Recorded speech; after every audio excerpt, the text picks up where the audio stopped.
Length is the shortest distance from one end to the other end of an object. Like in this case, from here to here. The distance between these two ends is the length of this room. Now look here. How do we know how long this table is? Or, how tall is this bookshelf?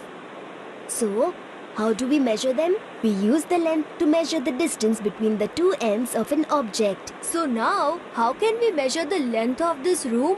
Well, in the earlier days, people used their body parts like their hand, foot, or forearm to measure the length of an object. Body parts? Hand, foot, forearm? Yes, let me explain. People use their body parts like hand, foot, or forearm to measure the length of an object. When the palm of a hand is spread out, the distance between the tip of the little finger and the tip of the thumb is a span. The distance between the elbow and the tip of the middle finger is a cubit. The distance between the tip of the big toe and the end of the ankle is a foot span. The distance covered during a single step while walking is a pace. Using their hands, feet, or arms, each one will give a different measurement of the length. So, To solve this problem, a standard system of measurement was introduced. standard system? Yes, let me explain. The standard unit to measure length is meter.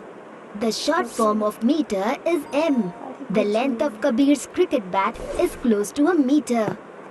When a meter is divided into 100 smaller units, each unit is called a centimeter. The short form of centimeter is cm. So, 1 meter is equal to 100 centimeter. The width of a finger or that of a button is close to 1 centimeter. Tailors and carpenters measure objects in meters using a measuring tape or a meter scale. The markings on a ruler are used to measure objects in centimeters. That is interesting. Can we measure this crayon using a ruler? Yes, we can. Let us measure it.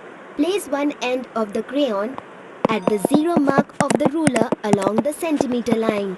The marking at the other end of the ruler gives us the length of the crayon. The crayon is 5 centimeter long. Another unit for measuring length is kilometers. A kilometer is longer than both meters and centimeters and is written as km. 1 kilometer is equal to 1000 meter. Say the distance between two cities is measured using kilometers.